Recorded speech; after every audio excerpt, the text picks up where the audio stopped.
Hi guys, this is Sonja from Fluffy Fox Crafts. Thank you so much for joining me. Today we're gonna make this cute little spring decoration. The supplies you're gonna need for this project are some paint. You'll need this board. You can pick up this one from Dollar Tree, paintbrushes, some water, scissors. You'll need a piece of paper, Sharpie, and a pencil, and some wooden beads. And don't forget some twine. To start out, I picked up this little plaque at Dollar Tree, and I'm not gonna need this tag that's on here, so we're gonna get rid of that right off the bat. Flip this over, and we're gonna give it a nice coat of paint. So I've got a variety of different acrylic paints. They seem to work really well to paint this kind of thing. To give them all a little shake before we start.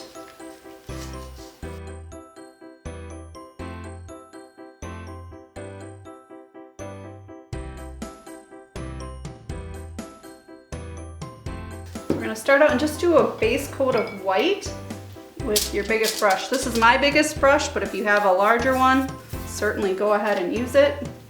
Just with this brown background, I think if you didn't do the white, the blue would kind of just not be quite as crisp and cheery as we'd like. You don't want to go too thick or it's going to take forever to dry. For video purposes, I do use a hair dryer. In real life, if I were making this, I would probably just let it air dry. Okay, I think that looks good. Moving on. So that was our white. We're good with that for a little while. I picked up this morning blue. It's just a real pale baby blue. I got this at Hobby Lobby. There's so many colors to pick from.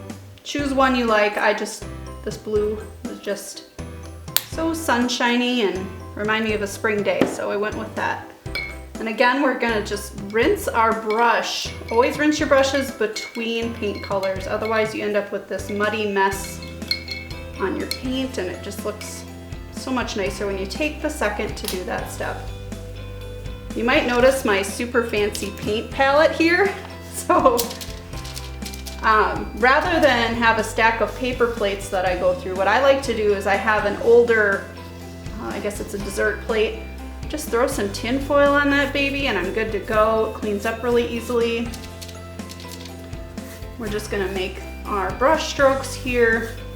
I'm going with an up and down motion. You just want the entire thing to have that consistent paint stroke.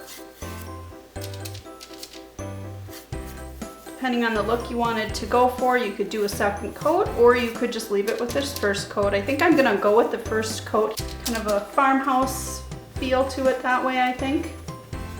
Be careful on my edges here so I don't get too much paint on that side there. Gonna go back around your edges towards the end just to make sure it's nice and consistent. Give my brush a rinse and back to the Speedy Quick Dry.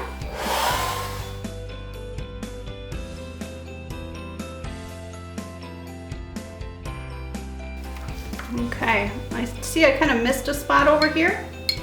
No big deal. You can go back in and just add a little bit more. And along the bottom, I must have touched that spot. All right, I think we're good with that. So you can see kind of how that's come together. You can see the white just kind of peeking through just a tiny bit. You could always do that second coat, but I really like that finish, so we're gonna stick with that. Okay. All right, next up we are gonna make some bright colored flowers. Now these are not hard to make. We are going super simple with this. So I'm gonna put a few different colors on my plate. I've picked pink, purple, and blue. If you'd like to match the decor of your house, certainly you could pick something different. That's the fun of crafting and painting. You can make it your own, just pick the colors that you like.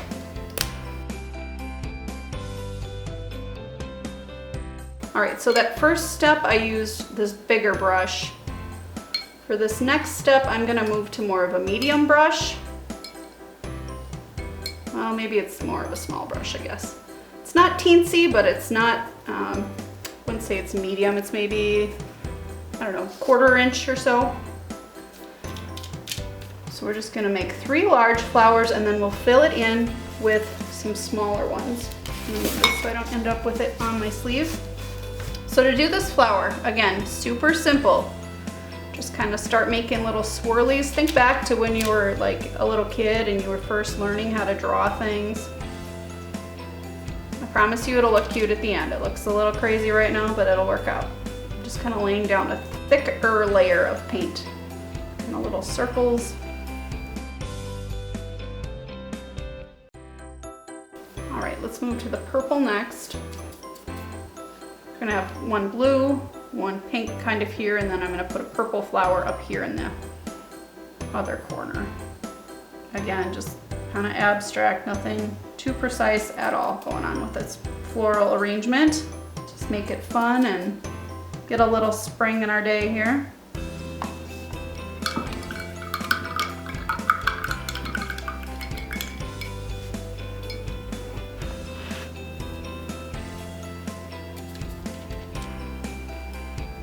I'm gonna kind of tuck this other flower behind the two I've already got. A little drop of water coming off my paintbrush there, so quick save the day. I'm just going right along the edge of this one in that same shape. Oops, that kind of got a little messy. That's fine. Make one more petal just to hide that little mistake. Nobody will ever know the difference. And you might have noticed I had a little dot of blue that decided to join the party. We'll just mix it in.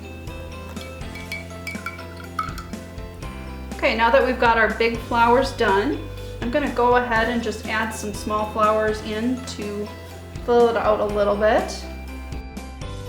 These are kind of the same idea, just a couple little circles. Let's see, a couple pink ones, do a purple and a blue.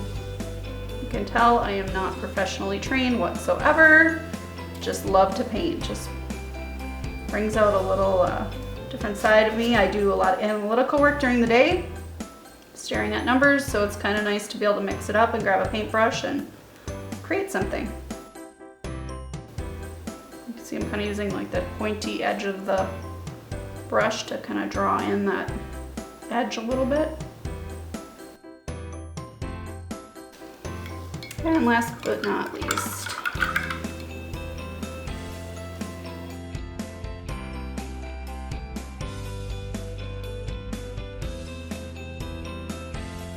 you get it how you're happy. All right, now you can see the blue is starting to dry in here, and you can kind of see a little bit of bleed through. So I'm gonna just take a little extra paint, cover that up before I do my speedy quick dry. Pretty happy with how the other colors are coming along. We'll be adding leaves next, but before I do that, I want to get these flowers dried so I don't accidentally smear something.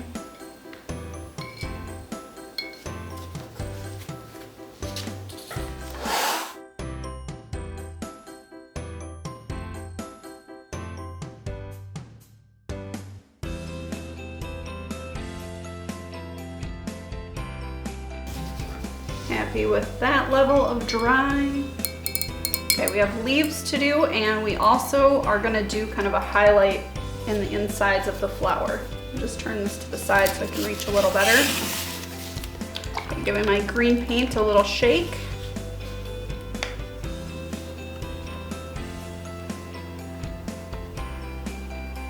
This is Holly Branch. It's a nice vibrant green. When I buy paints, I tend to go towards the darker colors and have those in my stock, if you will, because you can always lighten them to get a different shade if you want a variety.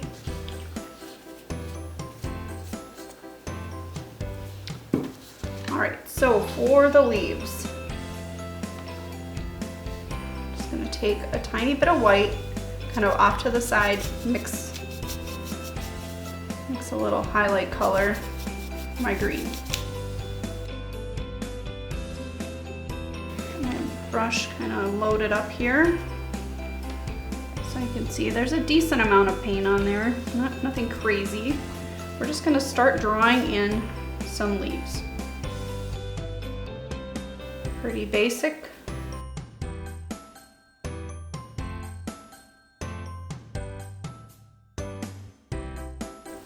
Kind of making them a variety of colors so they're not all the same green. The bigger flowers get a bigger leaf, and then just little teensy tiny ones for those small accent flowers.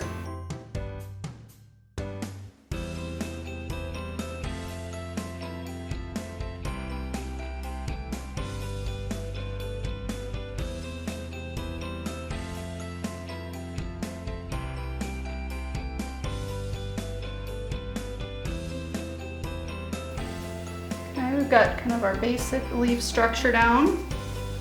Now I'll go back through and just add a little bit of a, I don't know, a vein, if that's the right word, like the leaf would have. A little bit of dimension in these large ones especially. I'm not too worried about those small guys. Just took a little white and green and we're just gonna go for it.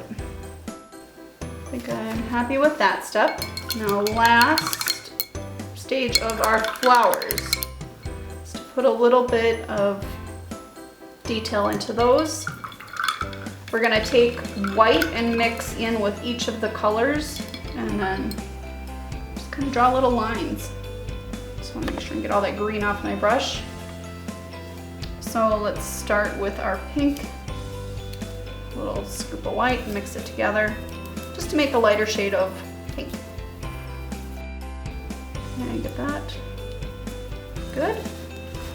So then I'm just gonna take and make little dashes, dots, kind of throughout each of these pink flowers just to make little petals, I guess. Repeat that step for each of the other colors. Don't be nervous about this part. It seems kind of intimidating, but it's really not a big deal. If you happen to mess up and you just absolutely hate what you did, let it dry and then go back in with the dark color over it, and then start again.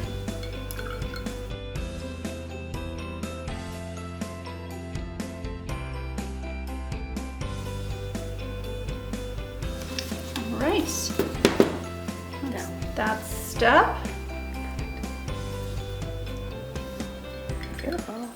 Okay, now on to the honeybee. Only need a tiny bit of paint for this.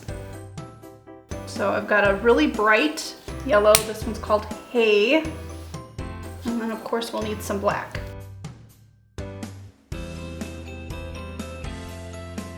Okay, so for the honeybee, I always think of things kind of in their basic shape. So a honeybee is sort of like a teardrop. So if you just draw kind of a little yellow teardrop shape and fill it in, go outside of the lines, it's okay. Now we just get a little bit bigger bee. Okay, now we need to dry the bee.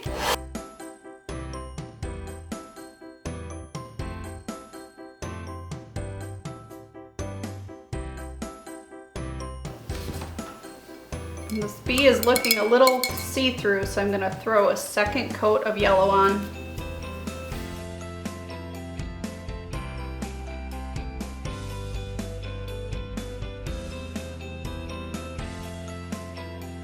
Okay, now they're dry.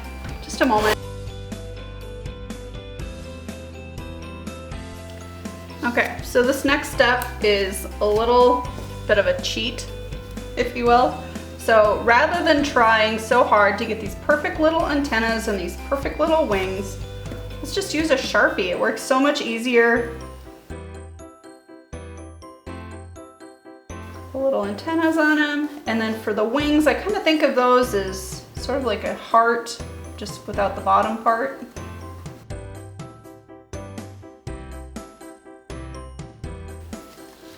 There we go. And now we're gonna go back to kind of the little bit bigger brush and we'll add some black onto him. Or maybe her, maybe it's a girl bee. Who knows? Whatever you want it to be. So between those wings, I'm just gonna kind of dot, stipple, whatever the word you wanna use. It just kind of gives it that fuzzy look. Some of that off, we need to be pretty precise. So I want the stinger part to also be black. So I got as much paint off as I could. I'm just using the very, very edge of my brush to draw that black stinger. And then kind of do the same thing. Just kind of take your brush and bounce it on the board and it'll kind of give a little different look.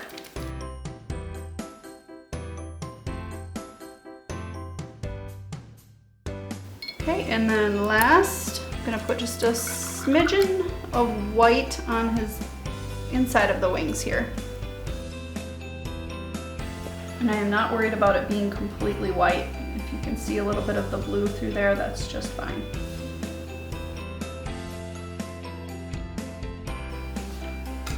All right, happy with that. Okay, on to the next part. So we're gonna put a little saying on the bottom of this board. And to do that, you'll just need a piece of paper and a pencil. Okay, so you can see the piece of paper that I have is not as wide as my board, which is good. So I don't want the whole thing to go all the way across. So what I'm gonna do is kind of envision where I want the letters to go and kind of how big I want it to be. And I want this to say, hello, honey. For this particular one, I'm gonna go like 4 lines of my paper tall. So I'm kind of thinking about it that way. You could also use stencils for this. I'm just gonna freehand it, so you can just write it in your own handwriting. I'm gonna go with kind of like a typewriter looking font. Make it your own. Keep it in between the lines. So I'm gonna write hello here and then just a little bit off to the side, I'm gonna write honey. And proper grammar, need your comma. So you can see I've got that written on there. Okay, the next step, pretty basic. So flip it over and don't really need that. So you can kind of see, I don't know if you can see that very well on the camera, but obviously we started here and we finished about here. So I'm just gonna take and shade that in with a pencil. We're gonna make our own transfer basically. It's kind of an old trick, but it works really well for this type of project. I never feel like I get the letters straight if I just write directly on the board, so it just seems to work out pretty slick. Bring back my board and position it. I want the lettering to be, I think about right there. And then you basically just trace back over your letters and it'll leave a faint impression onto your project. You don't have to press super hard, but you do want to give a little bit of pressure.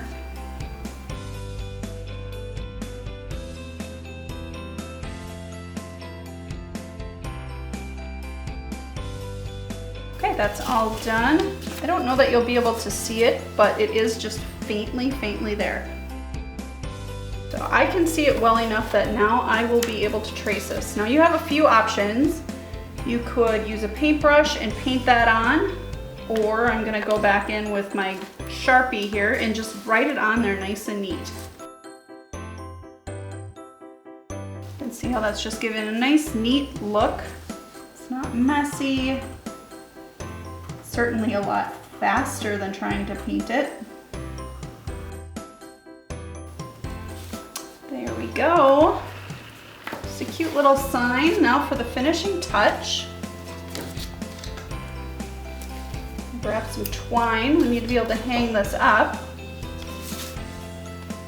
So how I'm gonna do this, I'm gonna take just a chunk of twine, put the ends together, and feed it through the back side. Like that. And take the loop and pull it through. Okay, I've got these little wooden beads. gonna put 4 on each string of twine here. Another option is we will have a limited number of kits available for purchase through the website here. Kind of giving the bead a little twist as I go. Seems like it helps it feed on there a little bit easier. You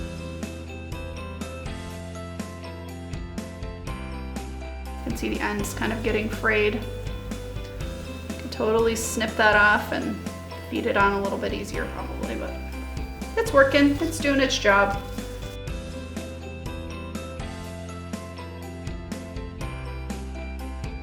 Okay, so got 8 on there. I think I'm happy with how that looks. So I'm just gonna give it a little tie at the top here.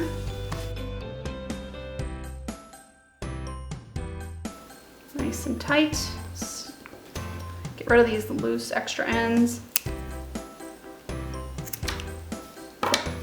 And there you go. Now you just have this cute little sign you made yourself, so you can brag to all your friends when they come over to see, oh, where'd you get that? I made it. Thank you so much for taking the time to watch this. I hope you enjoyed the project. Take care and we'll see you soon.